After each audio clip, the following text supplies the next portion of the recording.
There are moments in life when a familiar story suddenly echoes in a completely different way, as if something you've heard for years suddenly opens a new door, leading into a deep chamber of memory you never knew you carried. When people hear the word resurrection, they often think of a distant miracle, a moment sealed in history, a sacred event of the past.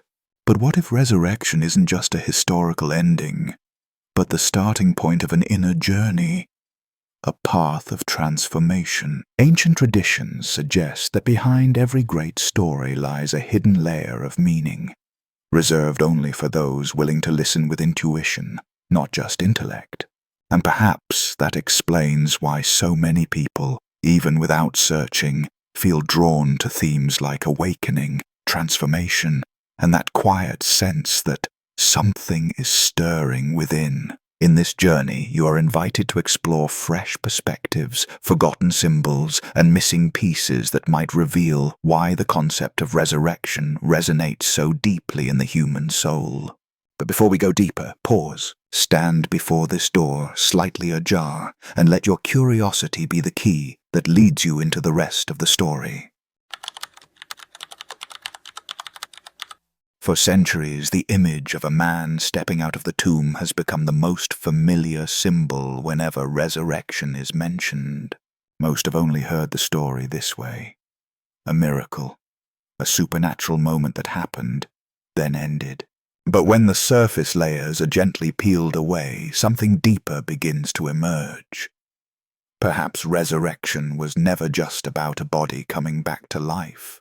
To reduce the entire story to that single moment of wonder is to miss its most essential core, the part that speaks of transformation far greater than one miraculous event. Religious traditions often preserve the miracle because it's easier to teach, easier to inspire awe. But the ancient texts, the mystical paths, the esoteric schools, they all view the resurrection through a different lens, not as a return of the flesh, but a transfiguration of the being. Not a return to what was, but a becoming of something new. From this perspective, transfiguration becomes the real key, a process of shifting frequency, expanding awareness, restructuring energy. No longer a man stepping out of a grave, but a soul stepping beyond all limits. And then the questions begin to rise like doors quietly swinging open. If resurrection wasn't a miracle, then what was it?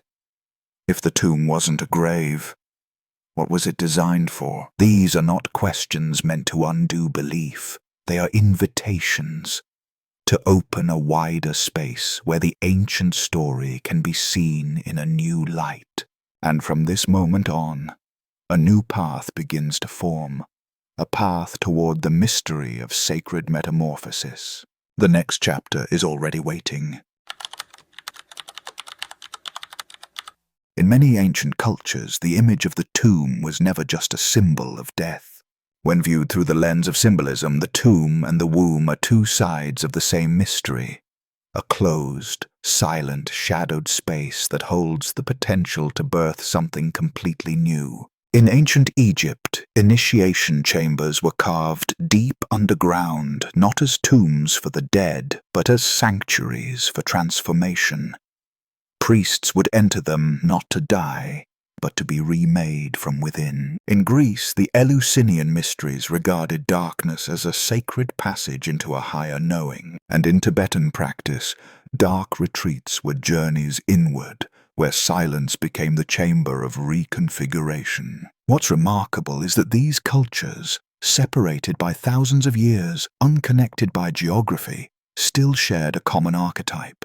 Transformation begins in darkness. Darkness was never seen as a curse. It was the fertile soil of sacred change. Even modern neuroscience shows, in the absence of light and noise, the brain activates regions linked to introspection, inner awareness, and deep cognitive restructuring.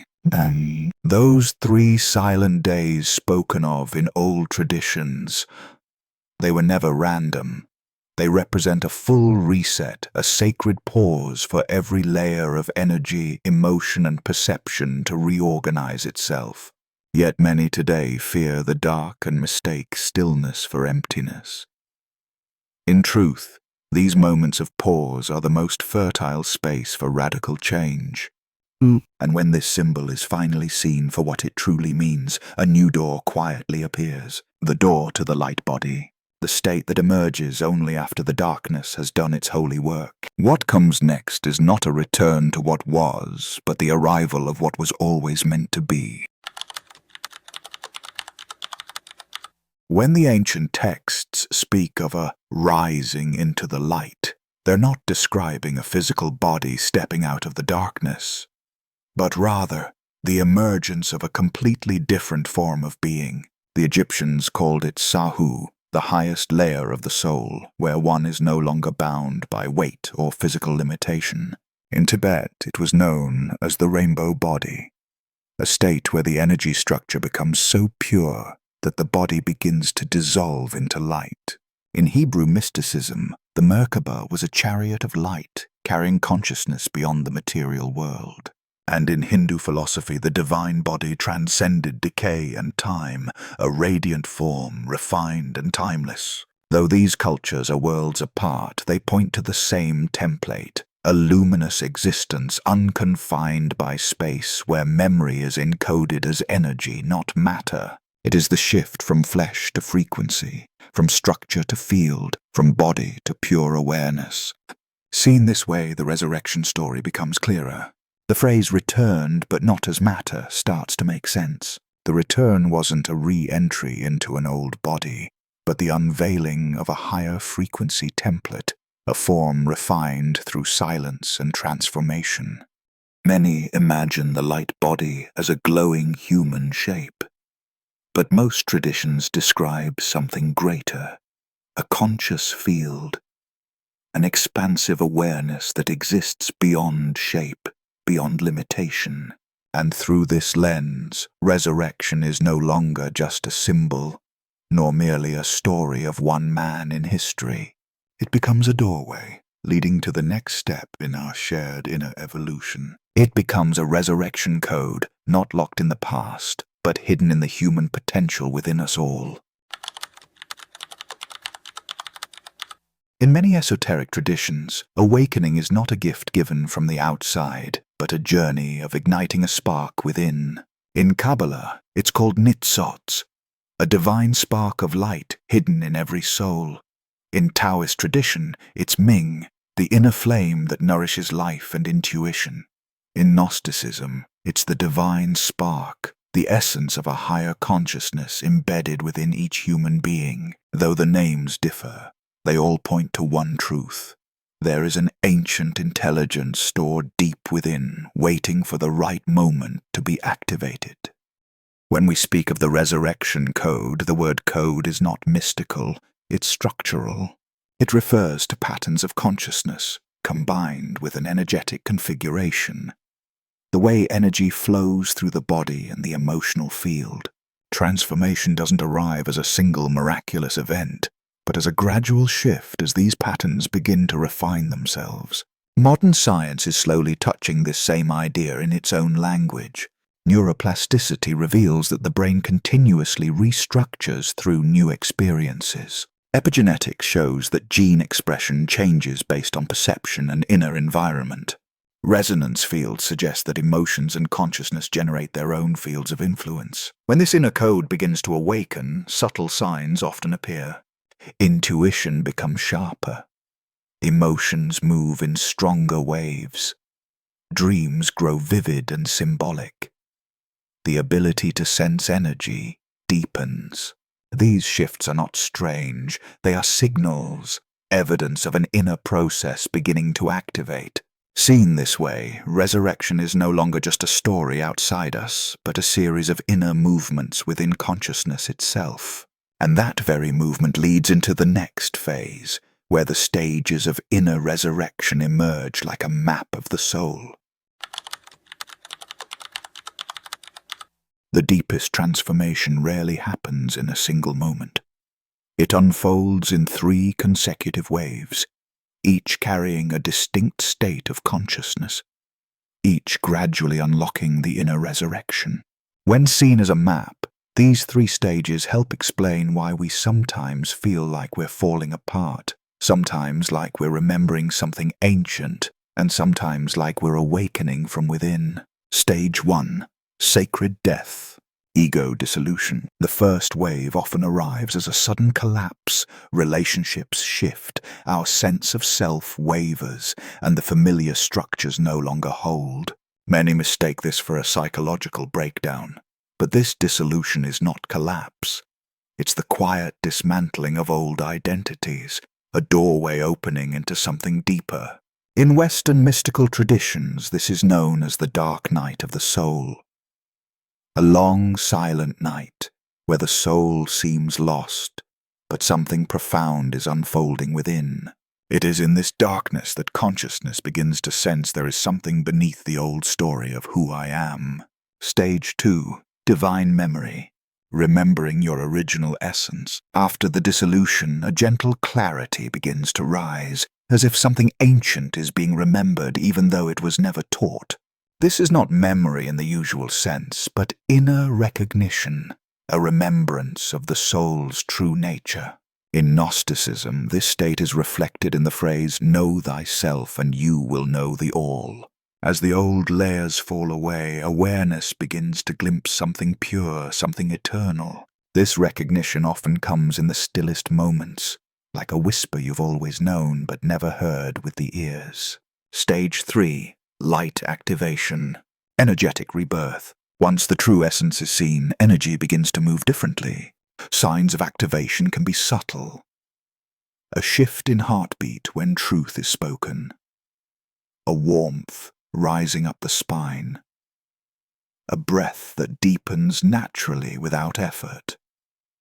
A sudden clarity in the mind. Many describe this phase as Kundalini rising, energy awakened from the body's root.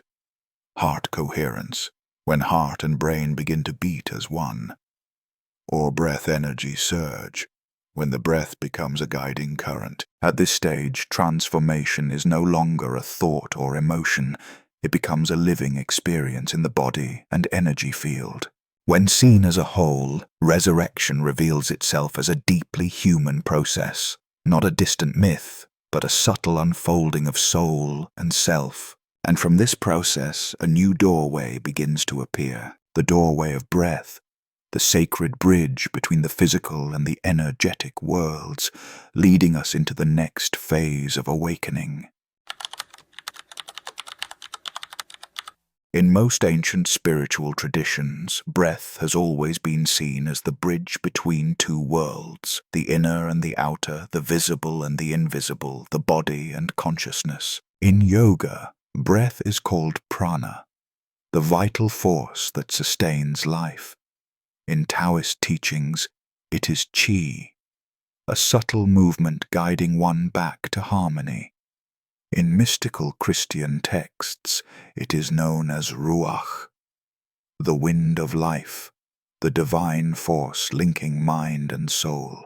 Though the languages differ, they all view breath as a sacred meeting point where transformation becomes possible.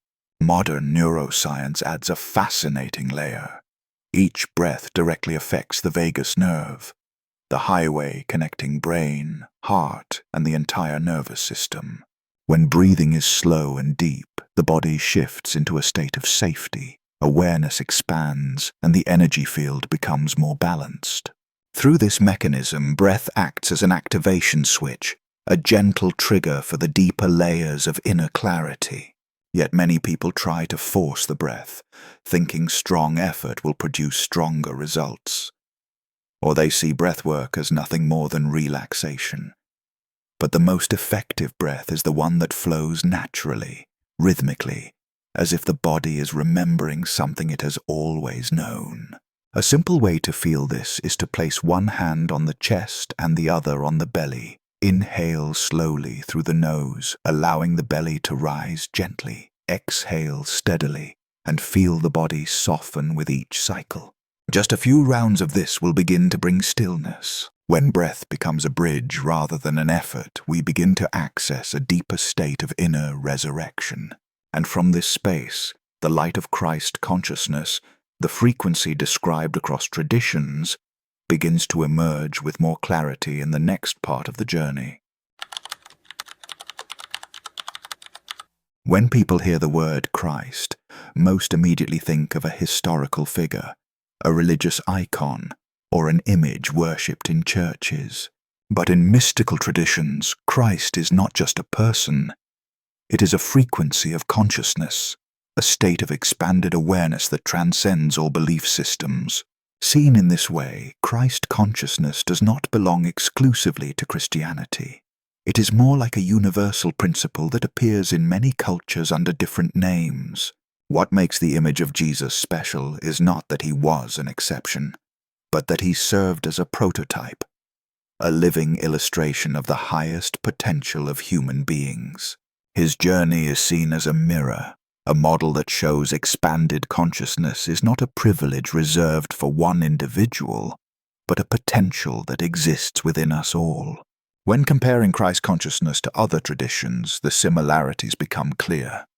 In Buddhism, it is Buddha nature, the innate clarity present in every person. In Hinduism, it is Atman, the essence that connects directly to the source of all life. In Taoism, it is the Tao, the harmonious flow that runs through the universe, into which one can merge. Though the names vary across time and language, they all point to the same thing, a state in which consciousness transcends separation and begins to perceive the oneness of all existence.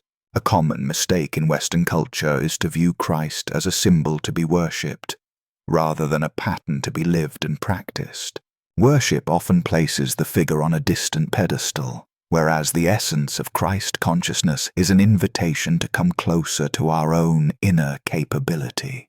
When we see Christ as a frequency, not just a figure, a natural doorway opens to the next layer. For that frequency to be fully embodied, the feminine energy, the subtle, intuitive, and receptive side, must also be awakened.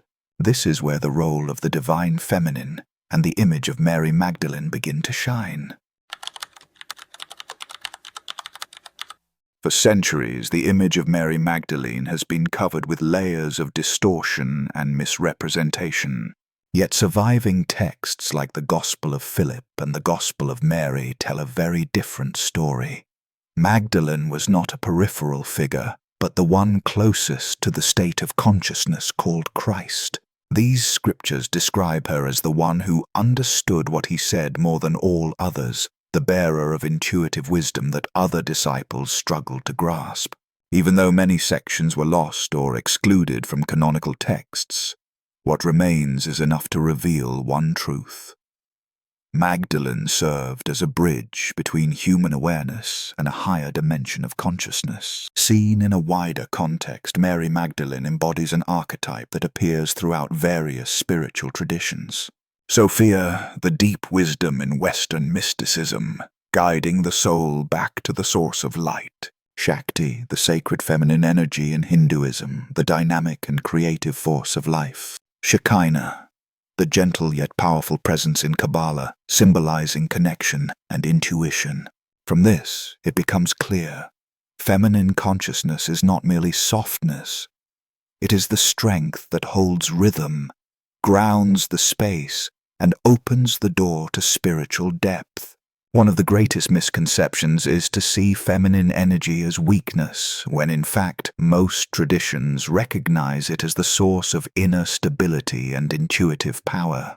In the journey of transformation, the reunion of masculine consciousness, clarity, direction, action, and feminine consciousness, intuition, receptivity, connection, is essential to activate higher levels of energy. The light body cannot form if either aspect is left behind. They must work together in harmony like two currents generating illumination. When Magdalene's role is properly understood, the story of resurrection takes on a deeper meaning. Resurrection does not arise only from the blazing light of willpower, but also from the quiet, soft, intuitive depth the place where the divine feminine waits to be awakened, ready to guide humanity into the next phase of its rebirth journey. This is the natural threshold into the next part: how to apply awakening in modern life. When we look at the resurrection journey through the lens of the inner self, a natural question arises: what does this mean in modern life? Resurrection is no longer a distant event, but becomes a process unfolding in the most ordinary moments. It can emerge when an old emotion is released, when a long-held habit begins to loosen, or when an inner truth rises stronger than a familiar fear. In today's context, inner resurrection often reveals itself through 4 distinct forms of transformation. Emotional rebirth. Feelings that were once repressed now have the chance to be seen and transformed. Identity transformation. A sense of no longer fitting into an old role, and the beginning of shaping a new self-image. Breaking generational patterns, recognizing repeated family cycles and choosing to end them in this generation. Awakening. Purpose. Feeling a clearer sense of direction. Even if it can't yet be named, there's a knowing that something is unfolding. To support this process, a gentle, accessible framework can be practiced in daily life with a few simple steps. Journal prompts. Write about what's changing in your emotions and behaviors, especially the things you once avoided. Breath practice. Spend a few minutes each day breathing slowly and deeply to stabilize the nervous system amid inner shifts. Shadow integration. Gently observe the parts of yourself you don't want to acknowledge, seeing them as signals, not threats. Daily check-ins. Ask yourself, what is opening? What is closing? Gentle grounding. Walk slowly, connect with your body, stay present. The signs of inner resurrection are often subtle. A sense of detachment from old routines, heightened sensitivity, more vivid dreams, or a quiet urge to do something more meaningful than before. Yet at times, awakening can be confused with spiritual bypassing, using spirituality to avoid reality. Inner resurrection is not about skipping difficult emotions, but moving through them with new awareness. Once this transformation takes root in daily life, the path ahead becomes clearer. This is not only a personal journey, but part of a collective rising, a theme that will be explored further in the next section. Looking back on the entire journey, a clear thread begins to emerge, from centuries of misunderstanding about resurrection, to the decoding of forgotten layers of meaning, and finally to a gentle yet profound awakening within the human heart. Resurrection is no longer a tale of ancient times, but a familiar echo in modern life, a call toward inner wholeness, clarity, and freedom. In this way, resurrection is not a miracle of the past. It is an invitation for the present age. Amid the rapid changes of today's world, we are being encouraged to turn inward, to reclaim balance, to rediscover the light that was once hidden beneath a hurried life. This is no longer an old myth, but a modern mandate for the collective awakening now unfolding. The journey is far from over. There are still many layers waiting to be revealed. Christ in you, the hope of glory. The decoding of Christ as a frequency within each human being. Activation paths, the many routes that lead toward deeper transformation. Light body science, where mysticism and modern science begin to converge. When something inside you feels touched by all this, it is rarely by chance. An ancient movement is stirring, soft, subtle, but undeniably real. And if this resonates with any part of your being, perhaps the resurrection has already begun, quietly waiting to be named. If this stirred something ancient within you, you're already in the process. Stay here. The next chapter is coming.